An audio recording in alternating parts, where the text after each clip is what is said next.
So we're going to jump into this second part of our series that we're calling Safeguards of Discipleship. And as we've kind of shown there on that video, we all have stuff that we want to keep safe, and we go about that by using passwords, by using locks, by using safes, by using fences, by using walls, barriers, other safeguards and things that we have. And we just want to talk about and continue the conversation of what about in our faith? Are we doing all that we should to safeguard the discipleship process? And why are we talking about discipleship and nothing else? Simply because Jesus had to go and make disciples. And so that's what we want to do here. And so all of the other things that we have to help with that are great. Some of those things such as life groups, Wednesday night Bible study, men's group, women's group, whatever personal times that you guys have to get together. All of those are part of the discipleship process. But what are you doing to safeguard that discipleship? And we talked about guardrails last week, so please go online and check that out for some good stuff on there. And we're just going to continue today with talking about accountability. Now, this is something that has been in the conversation with Pastor Ricky and I almost from day one of getting here, because we will mention during a message or during a Bible study or something about accountability. We'll talk about discipleship. We'll talk about mentorship. We'll talk about those things, but that's just what we say is, hey, be accountable to someone. Maybe someone's here like, well, what does that mean? Who can I be accountable to? Who am I not accountable to? So we're going to look at accountability today and mentorship next week. In looking at accountability, and listen, you're filling the blanks. There's a lot for you today. We're going to try to hit this as quickly as we can. This will probably be one of those messages that you need to go back online and listen to later on in case you miss something or to just really pack it all in.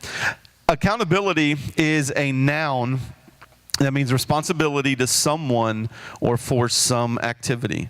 Remember that when it comes to accountability, it is never about you. It is about who and what you care about. It's not about you. If you're accountable to someone, it is because whatever you're going through is important to you. We don't do accountability necessarily for ourselves. We do it because of those around us or whatever project or thing that we have in front of us. Proverbs 13:10 says, pride only leads to arguments, but those who take advice are wise. So where do we look at that for accountability? And it's simply this: accountability is the antidote to pride. If you want to be accountable to someone, you can't be a prideful person. You cannot. Now, I'm not saying pride in ourselves as just individuals. I'm not saying proud as our nationalities. I'm not saying proud as a believer in Christ, but I'm saying pride that says this is me and nobody else, and I don't care what anybody else has to say or whatever the case is. That type of pride is always wanting to be deterred within God's word. So we want to know that the antidote to accountability is pride. Yeah, we all have to have an understanding. Sometimes we just need a good swift kick in the pants. In all honesty, if we're going to be accountable to one another, we're going to need someone who's going to be able to be accountable to us and tell us when we're wrong. I mentioned on Wednesday night that there are two things siblings don't want to do, and that is admit to the other sibling that I was wrong, and the second thing is, sibling, you were right. So accountability is just that correction. Just because you're accountable to someone isn't meaning that they're over you in regards to life. So when accountability happens, there needs to be some type of correction. Now, you also got to listen to that correction, okay? Because you know what I mean. You can't just like in one ear out the other. You got to listen to it, hold on to it, and understand that what the person that you hold accountability to is that they want to help you succeed in life. Not life in general, but a spiritual walk with Jesus as well. And for one more little plug, children, for those of you in children's church, here's the deal. If you can fill out the entire paper today and show me today there will be a nice reward for you waiting next week. Sorry, adults, you don't get any of those papers. That's just for the kids, church kids. So as we've talked about what accountability is, let's talk about who are we accountable to. Obviously, we're accountable to God. Okay. 2 Corinthians 5:10, for we must all appear before the judgment seat of Christ, so that each one may receive what is due for what he has done in the body, whether good or evil. We are accountable to God. We are all going to stand before God, and we will either hear one of a few words: enter in or depart from me. It is up to us, based on how we live our life and how much we want to be accountable to God, whether or not we will hear whichever one of those two words. So we're not going to spend a lot of time on this one, because hopefully by the rest of the preaching and teachings that we have done and will continue to do, you'll understand this one a little bit more. We'll move on to some other things, but just know that we're accountable to God. Yeah, don't think, you're lying on your deathbed and you're like, all right, now I'm going to accept Jesus. Nothing wrong with that. But let me just tell you something. When I was growing up in the church, it's been mentioned before, everything that I do is on God's television set. Everything. Now, is my life going to be G, or is it going to be rated R, or is it going to be rated higher than that? Everything that I do, I'm accountable to God, so therefore I'm going to have to do everything that I can within my power, but more so everything that I can do within Christ to make sure that I'm accountable to Him. What does that mean, being accountable to God? Well, first of all, you're going to have a relationship with Jesus, because that above all else, nothing comes close. So having a relationship with Jesus, not having a stagnant relationship like Jesus. I don't know how many of you grew up in high school and you had that on again, off again kind of relationship. Like we're on, we're off, we're on, we're off. That doesn't work with Jesus. It's either you're either hot or you're cold. Okay, we're nothing warm. Okay, so being accountable to Jesus is to have that relationship with our Savior. We're also accountable to those around us. Okay. And some of these that we're going to mention may be a surprise to you, okay? We are accountable to those around us. First, we're accountable to one another, okay? We are accountable to each other by the way that we live our lives. For those of us that claim to be Jesus followers, we're accountable to other Jesus followers. We're accountable to one another here within this church. And with accountability, we have to be able to realize that the access that we want to give someone else better be the access that we're going to expect back from them. We are also accountable to our family. Parents, you're accountable to your children. Hear me out. It is not, do as I say, not as I do. Okay? You're accountable to them. I've said this before. In most cases, if your child who lives in the home with you is a total jerk, it might be partly your fault. How do you treat them? How do you talk to them? How do you discipline them? How do you talk whenever you think that they're not around? So we're accountable to our children. So just remember that they're watching and they're listening. Are you giving a good example of what you want them to be whenever they're adults? We're accountable to them. Yeah, just because your doors are closed, no one can see you through your walls or windows, God still can. And so what you do behind closed doors, you may be, you got that facade out here, let's go kids, let's trot down Walmart aisle, we're all a happy family, but God knows exactly what happens behind closed doors. And so we want to make sure, but being accountable to our family is that every time that I want to raise my fist in anger, when my kid does something that frustrates me, I got to remind myself, God's watching me, and what I'm doing is that not only going to please Him, but is this the child that I want to raise up to be an adult to be, and how to respond to situations. So always make sure when you're behind closed doors, God's watching. We're accountable to coworkers. You say, well, nuh-uh, because I'm the manager, I'm the supervisor. It doesn't matter. You're still accountable to your coworkers. You're accountable to everyone else who you work with. Why are you accountable for? Well, first off, to make sure that you're doing a good job. If you're a manager or a supervisor and your team is constantly not getting things done, and your team is constantly goofing off, and your boss is coming to you because of a lack of performance or production for you and your team, it's not on the team, it's on you. Because you want to sit in your office, you want to sit in your cubicle, you want to do whatever you want, instead of being out there and being accountable and showing them what to do, how to do it, and the right way to go about those things. And so we're accountable to our coworkers, whether we're in a supervisor position or not, because again, they are watching, and which takes me right here into our next one. We're especially accountable to non-believers. Especially those coworkers who don't know Jesus, especially those family members who don't know Jesus, especially those people that come to church here and their relationship with Jesus hasn't quite started yet. We are accountable to them because here is what they're probably looking for: one mistake, one pop off at the mouth, one way for you to jet around the system and to not do what you're supposed to do. They're probably looking for just one, because they know what you say. You say, well, that's not fair. That's what we signed up for.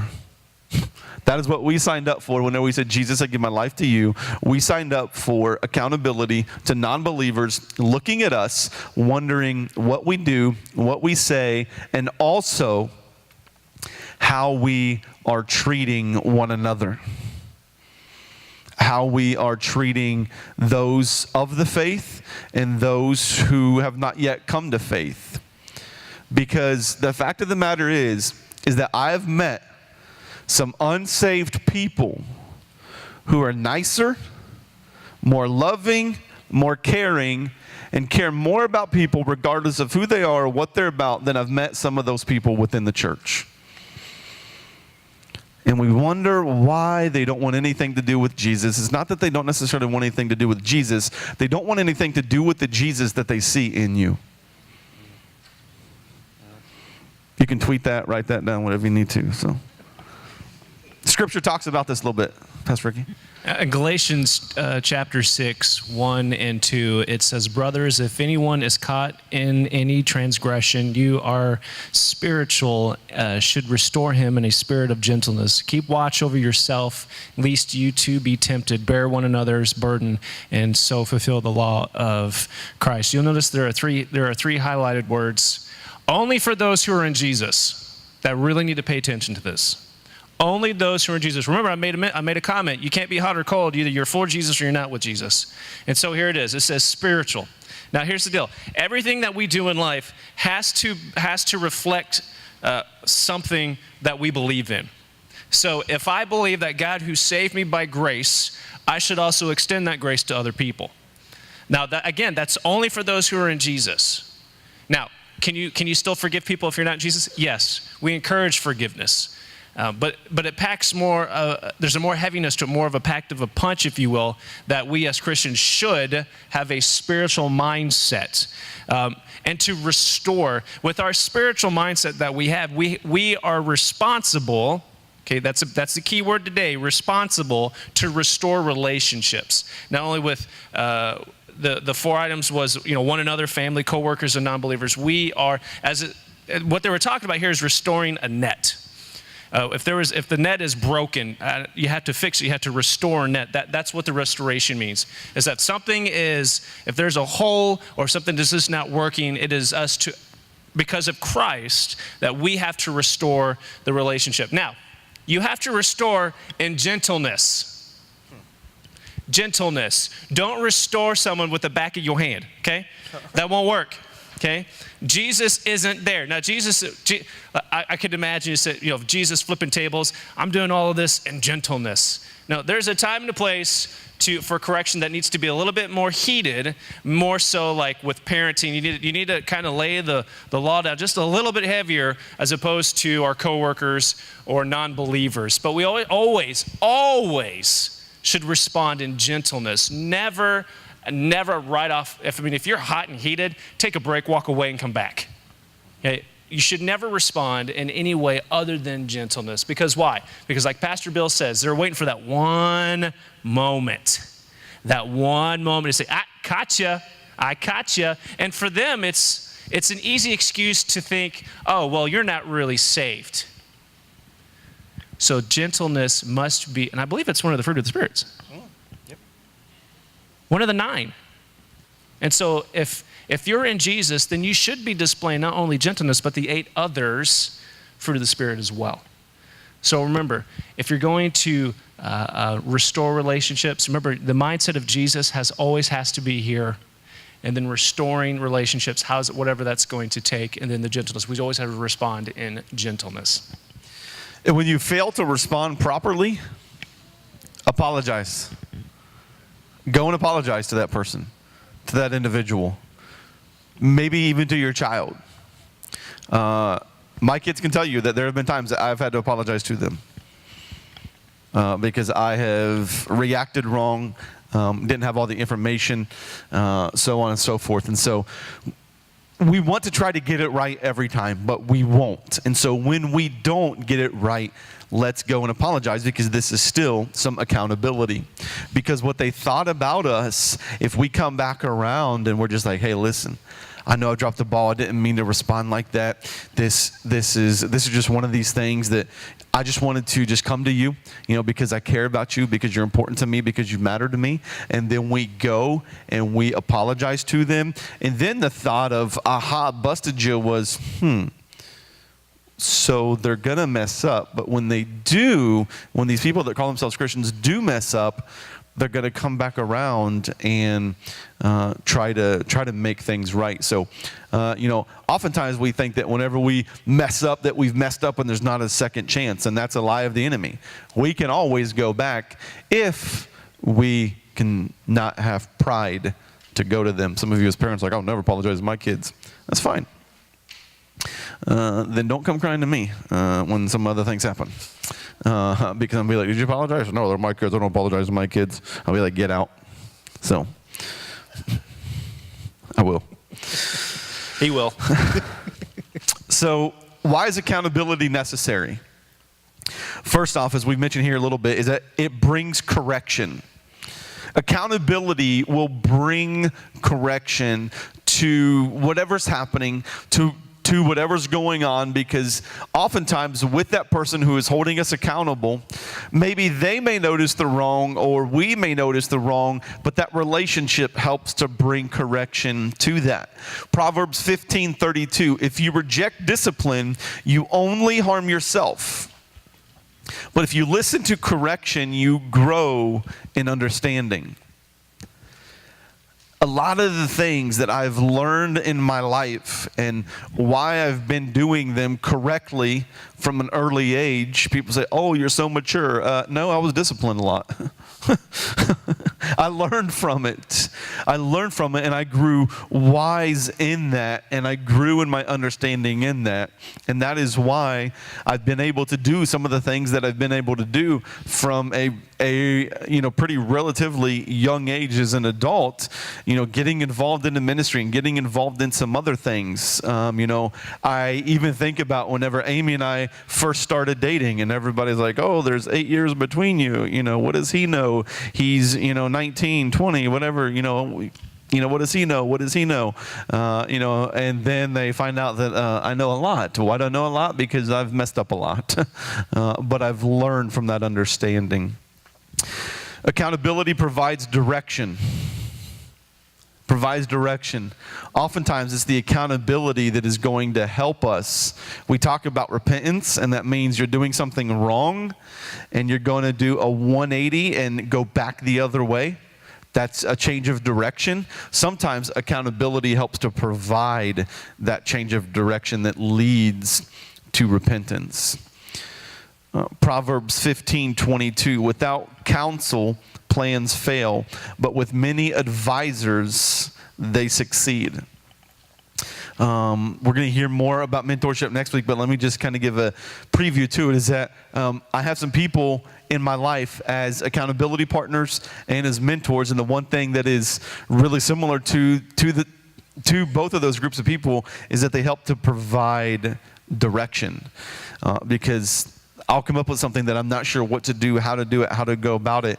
I've sat in many of board meetings early on in my ministry where some of those board members afterwards were like, man, Pastor, you were pretty wise in that, and we didn't realize that you knew all of that. What they didn't know was that I've been talking to people all week and I've been getting direction and I've been getting advice from some more wise people to help me to be able to succeed. It says without counsel plans fail. Now I want you to pay real close attention to this next part. But with many advisors, believe it or not, what you've heard before, you are actually accountable to one another. I'll repeat that. Every one of you are accountable to one another. What does that mean? That means you check on people during the week. That means, hey, how are you feeling? How are you doing? Hey, can I pray for you? I even challenge you this week, find 5 people within the church, grab their phone number, shoot them a text, been praying for you. What else can I do for you? And just really connect with them. You don't want to be an isolated, gated community of yourself. You just don't want to do that. Believe it or not, when you start establishing a relationship with people, like I said way earlier, that you may not need to go to pastor because you've built accountability relationship with people within the church, and they can be your accountability partner. Some of us have probably heard that, our accountability partner. My wife, she's my accountability partner. My kids, I'm accountable to them, and they're accountable to me. Now, here, imagine, if you will, a trapeze artist. Now, picture in that mind a trapeze artist. Now, you notice there'll always be 2 people, right? There's always one that's going to be the one doing the dangerous things, who are swinging back and forth. We could have done an illustration with this, bro. Why am I just not hearing about this? He's afraid of heights. That's why he's that tall.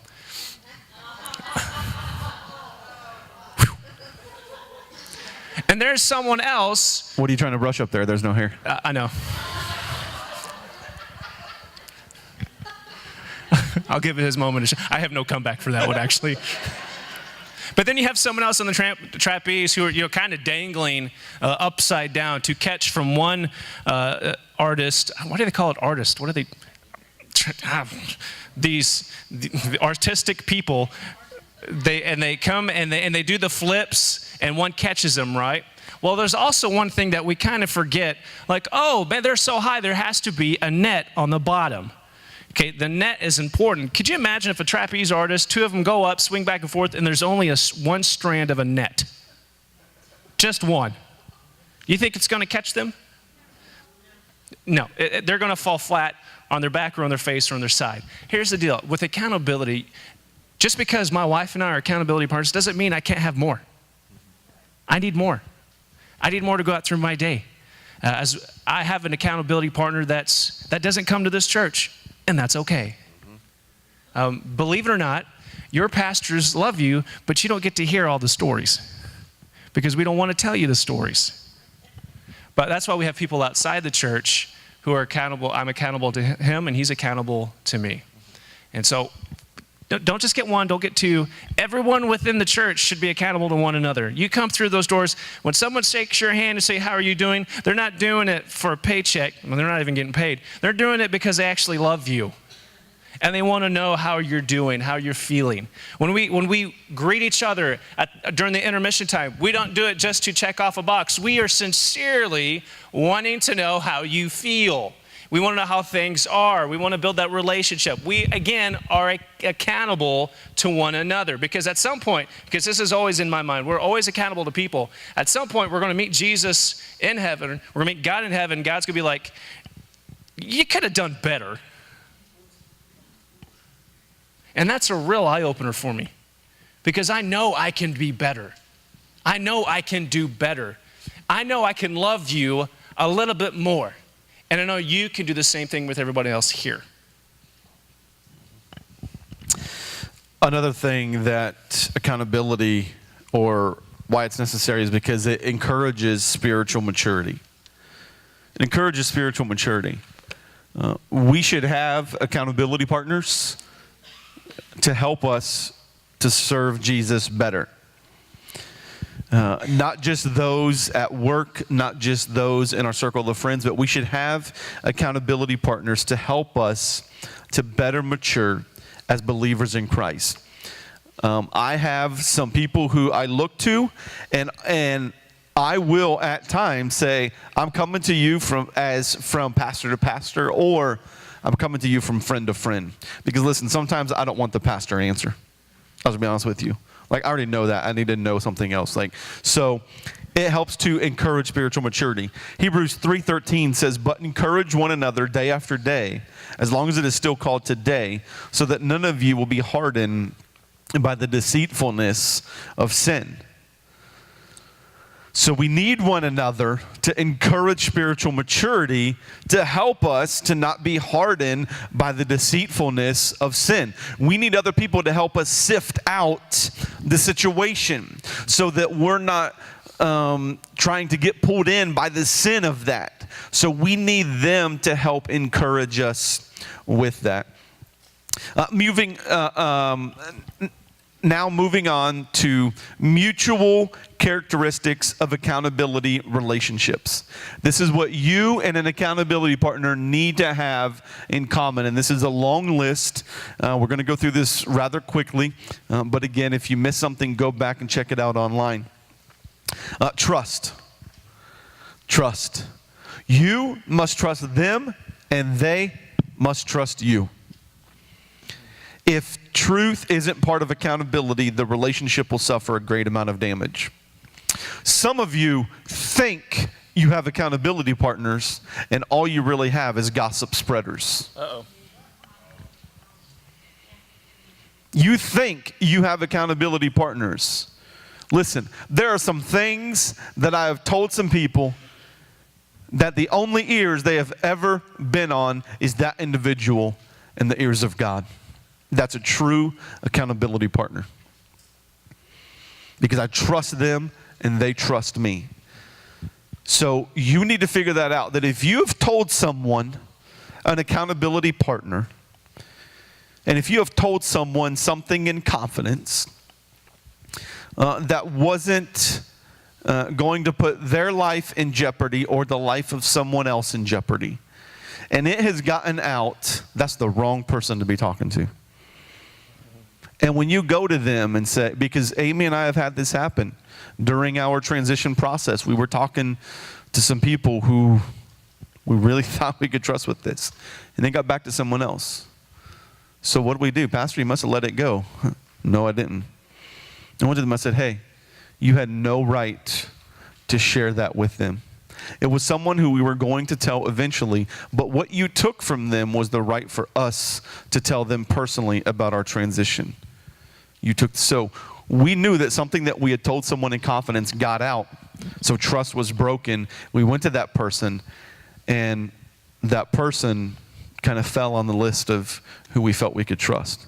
So again, you have to be able to trust people. Now, let's go back to Galatians chapter 6, verse 1. It talks about spiritual.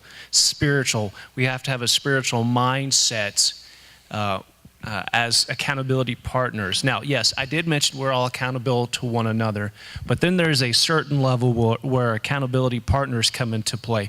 I have approached people to be an accountability partner, and I have crashed and I have burned.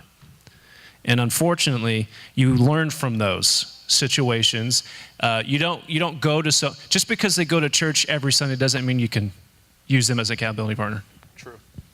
Just because they shoot something on Facebook, Jesus doesn't mean that they're the best accountability partner. Because you have to use discernment from the Holy Spirit to decide, I want someone who's going to impact my life in a way that's going to stir my affections for you. Now, you have to be vulnerable. And many of us, like myself, have crashed and we've burned. and for us to be vulnerable to someone else isn't going to be as easy as other things in life. Now, you have to be vulnerable. Don't like spill everything out, you know. There's going to be certain levels where the vulnerability will be a little bit easier for you to give personal information. Again, you want to choose someone wisely because you don't want them to gossip about you or behind your back or send coded messages on Facebook, okay? Choose wisely and be vulnerable. And the person who you're accountability to should be vulnerable back. There needs to be this vulnerable state between both parties.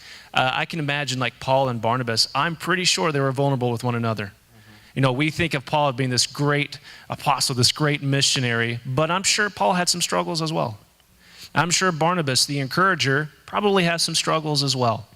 And so the vulnerability had to be there. Now, you're probably saying, well, Paul and Barnabas split later in life. Yeah, that's true. That doesn't mean they stopped loving each other. That doesn't mean they didn't stop caring for one another. They disagreed on something and they split ways. That's fine. So choose someone who you can be vulnerable with and that they can keep it kind of lock and key within the party. And so I say that don't find like 7 vulnerable people. Just find 1 or 2 that you can just securely have a growing relationship with them. Active listening is another mutual characteristic. Notice active listening, okay? That we are engaging in the conversation and that they're engaging back and that they're listening to us and they're listening to what we're saying. Not hearing what we're saying, okay? But they're listening to what we're saying. How many of you know that there's a difference between hearing and listening, okay? Because we know most of the time we hear our kids, mom, dad, mom, dad. Mommy. Sorry. But we're not listening to them, are we? We hear them, but we're not listening to them. Are we? Now listen, come on.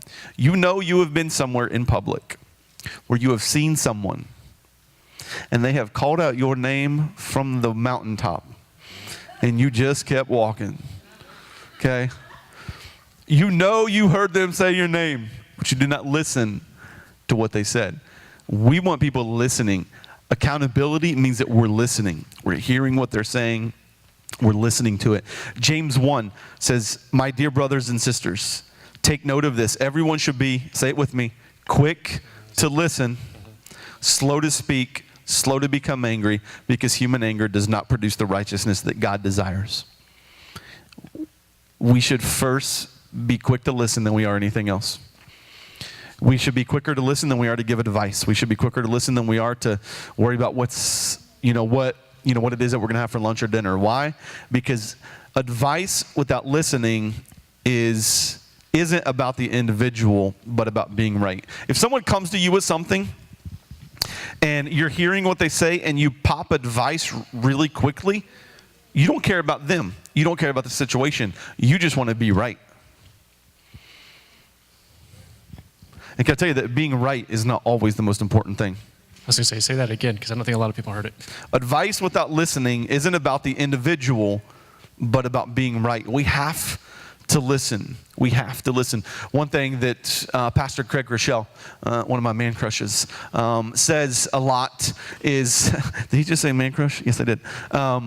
Is that people want to follow a leader who is real more than they want to follow a leader who is right. And the leadership team can tell you that I try to keep that in mind. I try to go by that I want to be real with them, that I want to be accountable to them, not always right with that. Another thing for mutual characteristics is transparency. Transparency. So we have vulnerability that we talked about a moment ago, which is the willingness to share, the open willingness to share. What is the transparency? The transparency says, here's my closet, and there's everything in it. You can see, you can go in there. Vulnerability has you vulnerable to consider opening the closet of what you're trying to hide, of what you're trying to keep away. Transparency says you can go in there and you can take a look around and you can see everything that's in there. So some of you are starting to realize, ooh, I thought I had some accountability partners, but I really don't, because I'm not sharing some of these things with them. Transparency is a product of honesty. If we aren't willing to be transparent with someone, then we're not really honest with them. If we're not willing to be transparent with someone, then we're not really honest with them. Some of you, I've had a conversation, and somewhere along the lines, I've said something like this: come on, tell me really, what is it that you want to say? What is it that you really want to say? Because most of us, we are comfortable with the 95% of most conversations. But inside of that last 5%, we open ourselves up to hurt. We open ourselves up to pain. We open ourselves up to full-blown honesty, but it is in that 5% where real change happens and where real correction and real direction happens. The 95%, who cares? I will talk with leaders and say, hey, let's just skip to the 5%. Pastor, you don't care about 95. Yes, I do. But I want to get to action, and that's the true 5% of things. Yeah, could you imagine if a fish tank was never cleaned? If a fish tank was never cleaned, how can you even see the beauty within it? And being transparent is just like a fish tank. You're going to have to clean it. Here's the deal. If you want it to work, you got to put in the work. For an honest, transparent relationship, you have to put the work in it for it to look really, really good. Now, again, this is all up between you and the party that you're having this conversation with. It'd be a whole lot easier to say, yes, just here it is, and that's it. It's not that. Just like that. But if you're not going to put the work into it, don't waste anybody's time. Really don't waste their time. Because they're here thinking, oh, I'm actually going to grow myself and grow with them because I'm going to be transparent with them. No, if you're not going to put the work into it, they're not going to call you back. They're not going to answer your text message. They're just not. So let's not waste it. Let's be real with ourselves. I mean, if we really want to grow a relationship with Jesus better, then let's actually put the work into it. Okay? Now, the hard work's over. Well, Pastor Ricky, I didn't do anything. Yeah, you're right. You did nothing. Jesus did it all. And so if Jesus did it all, he did all the hard work. We just need to have a growing relationship with him, with people. So open up the closet. Get past the 95% of the junk. Clean the fish tank and see what's beautiful inside. Because believe it or not, that 5% that you finally reveal is going to outshine the 95% of the junk. So just work for it. Another characteristic is love. To be able to love the person who is helping us to be accountable and we're helping them to be accountable. Right now, if my good friend Ted Kiger called me, and if I checked my phone at the end of service and he needed me to get back to Ohio within the next 24 hours, I'd be there. Because I love him. I love him dearly. He is a great, dear friend of mine. He is an accountability partner for me. And I dearly, sincerely love him. And he loves me as well. And here's the thing, is that we just met each other, I think it was 2016. So we haven't known each other very long, but God has brought us together, and there's a great love there that we have for one another. Why? Romans 12:10, love one another with brotherly affection.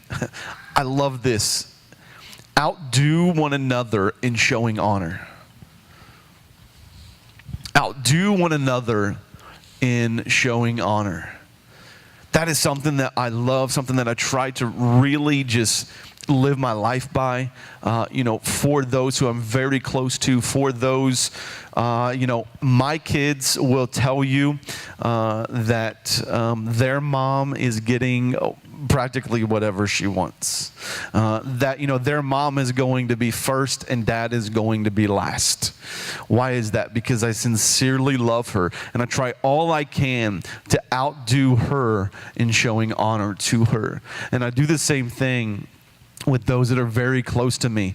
They want to, show their love and their affection. That's great, but I just want to pour it out to them, and here's why. True devotion to another person can't exist outside of love. In accountability partner relationships, if you're devoted to that person and they're devoted to you, they must have a love for you. If they don't, it's not devotion. What does that love mean? That at the drop of a hat, they're going to be there for you, and you're going to be there for them. Or when you're making the request to them and they may not be able to follow through, you love them enough to know why. I would love to be there for you right now, but my kid is having surgery in 2 hours. They're going to know that because they love you. And if they're selfish and they get mad at you for something like that, then that's not true devotion. That's not true love. That's not a very good accountability partner for you if they can't see that. Yeah, love and manipulation aren't the same. They're not the same. So if you have an accountability partner and you're just spewing all this upon, you've got that great relationship with Pastor Bill. It's almost just 3 years of that God has aligned these two together to build. And, it's just, Pastor Bill is just spewing all this information. Ted should not use it for his advantage. Oh, well, okay then. In the back of his mind, he's thinking he's playing it all out. And if we're going to have a relationship with people, we should love them no matter what and gain nothing in return. We give ourselves to them. I love how Pastor Bill says in God's word it says, try to outdo one another. I think that's okay. But when he gets down to Christmas time, that's when war breaks out because we always try to outdo one another. Kidding aside, never use the love never use your manipulation as a disguise of love. Never do that. Never do that, because now the foundation of Jesus itself is cracking.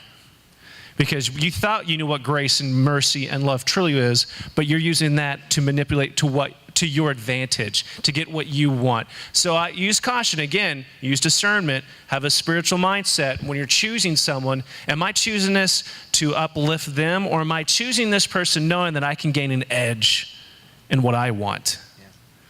So love and manipulation is not even the same county, okay? They're separate. They're not even close. Yeah, and I'm so thankful for Ted. We have been on some great adventures. Nobody?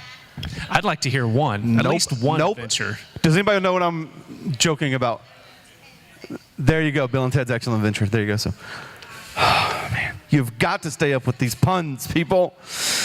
I'm surprised because he doesn't watch movies. So another characteristic is grace over judgment. Grace over judgment. True accountability relationships. There's going to be grace over judgment. That they may tell us something that we are trying to really not throat chop them. Because what they just told you is something that you thought they would never do. Something that could potentially ruin their life or those around them. You have got to respond with grace over judgment. Romans 14:13, therefore let us not pass judgment on one another any longer, but rather decide never to put a stumbling block or hindrance in the way of a brother. That listen, it may be someone who comes to you and says, I had an affair on my wife or on my husband. Your response, your initial response needs to be grace. We're not sweeping the wrong under the carpet here. But true accountability says, I love you, I care about you, I care about your family, I care about what you do, and we're going to get through this. Not you low down, dirty, whatever else you want to say to them. How could you? They've been with you through. They don't need that at that moment. There will come a time for that, okay? But it's grace over judgment. But this is hard. Why? Here's why. A failure to remember the grace God gave you will cause you to be ineffective as an accountability partner.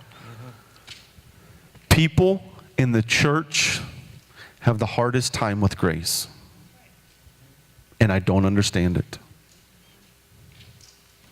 We are so quick to forget the grace that God extended us one day when we knelt at an altar, when we cried in our car, when we almost pulled the trigger, when we almost slipped the chair out from under us, when we almost took the pills, when we almost, whatever you want to do, whenever we were at that rally, whenever we were at that revival, we are so quick to forget the grace that God gave us on that day to save us from a life of hell, that when someone else comes to us, we would rather respond in judgment than respond in grace, because I would never do that. Let's focus on grace over judgment. There are some stances in my life that I have that I take a very fine line in, that some people close to me or some people that have met me know that we disagree. But I can still show grace. I can still show compassion. I can still show mercy. I don't have to go and throw judgment their way. Grace over judgment.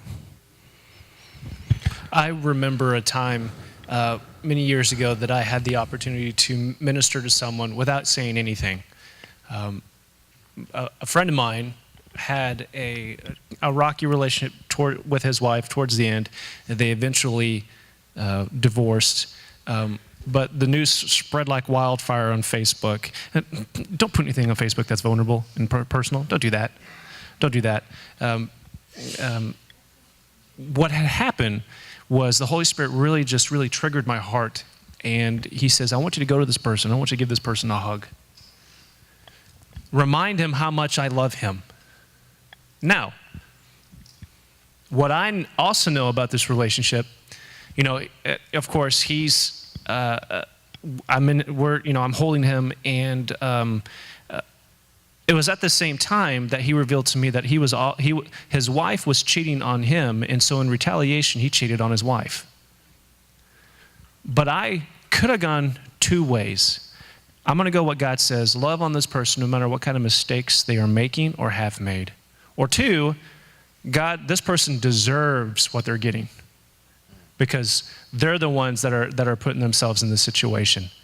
I have to remind myself, even without words, and I'm going to extend grace and mercy because I have been extended to me grace and mercy. So whenever you're with your accountability partner and they spew information, the best thing, I think I learned it from the skit guys, is like, don't just nod your head and shake your head and just listen. Just listen.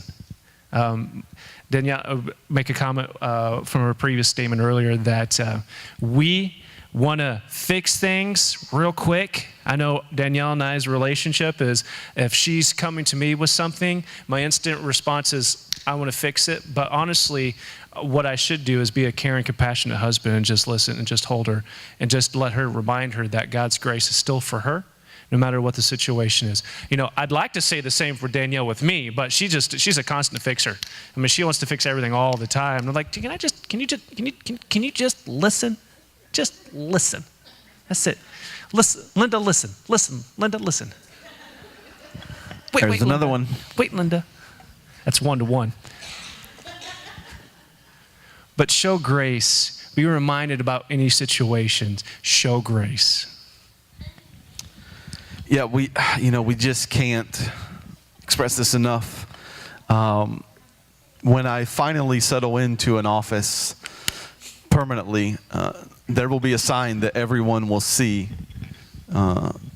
Just says choose grace. That's it. It's just a simple sign that says choose grace. My wife has the same thing where she works, and she's the first desk that vendors and customers and other employees see as they walk in.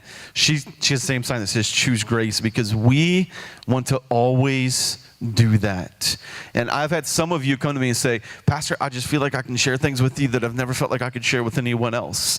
That is because I try and operate in as much grace as possible. And so whenever someone else comes to me and say, did you hear what so-and-so did? As a matter of fact, I did. and we're working with them on that. Well, what kind of discipline do they have? If that's your first thought, you need to get to the altar. If your first thought when someone does wrong is, what's the discipline? Mine is, how can I extend grace and walk them through something? One of my greatest things that I've ever experienced as a pastor was getting a phone call from a guitar player on our worship team at the former church, and having to pick him up from the emergency room because he almost died from alcohol poisoning that day. Now, for me, that was a great moment. Why did he call me? Because he knew me enough to know that I would choose grace. Now, we had some heart-to-heart conversation. At some point in the next few days, I had that straighten up, or your kids are not going to have a dad conversation. But initially, I chose grace, and we walked through that over the course of 6 months, and he stepped off the worship team and worked on some things, and within about 6 to 8 months later, he was back on the team. But why? Because I chose grace over judgment. Now, that is not a do everything wrong and Pastor Bill is going to look the other way. I don't look the other way.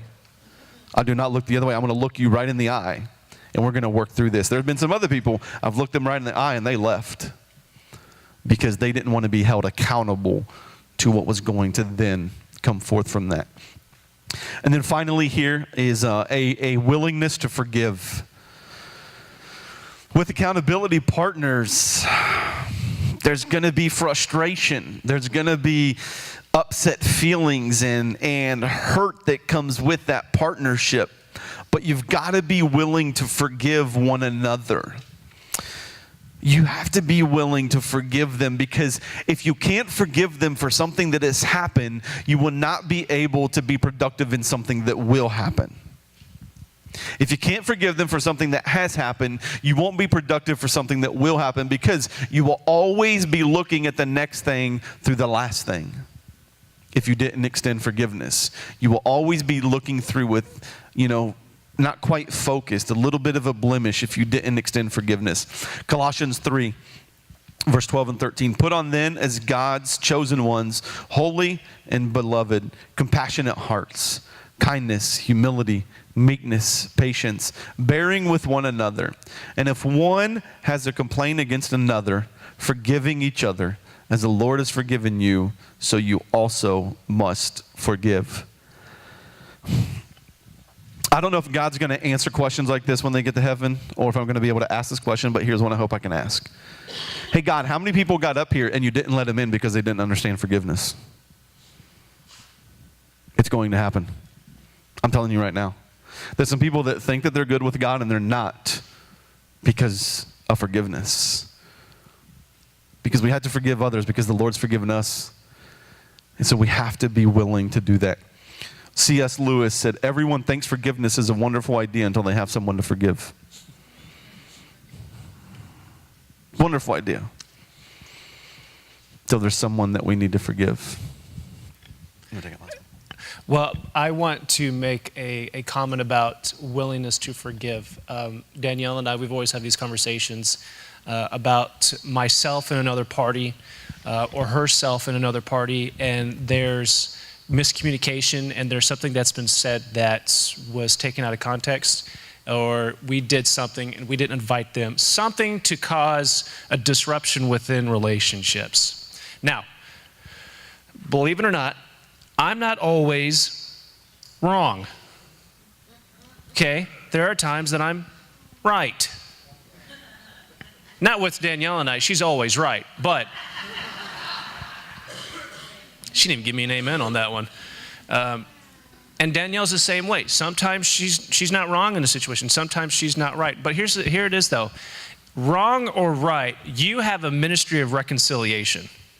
That is your ministry. That's good. We don't want it, but God has given it to us. And there have been many times I've told Danielle, why is it always me, even though I am right in the situation, that I have to go to them to fix this?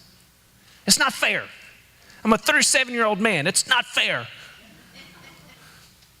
But God expects us to reconcile relationships with Him, with whomever the party is. An honest and open accountability relationship may lead to unintentional hurting one another.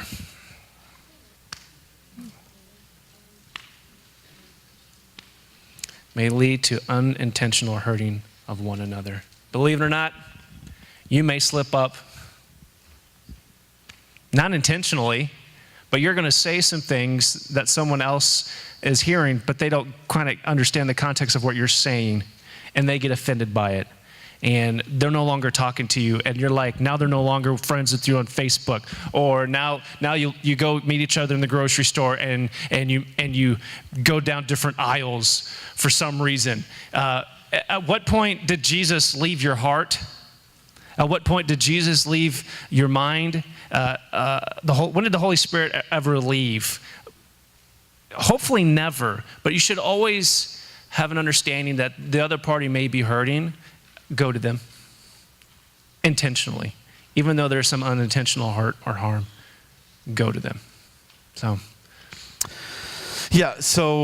today was a little bit different than what we generally do, but we just wanted to kind of have this open format and this open conversation with you to just maybe kind of give you a little bit of insight from myself, a little bit of insight from Pastor Ricky. We could have invited so many people up here that could have given some more insight for accountability, but accountability is a huge safeguard for your discipleship process, because it's not meant for you to do this thing we call faith all on your own.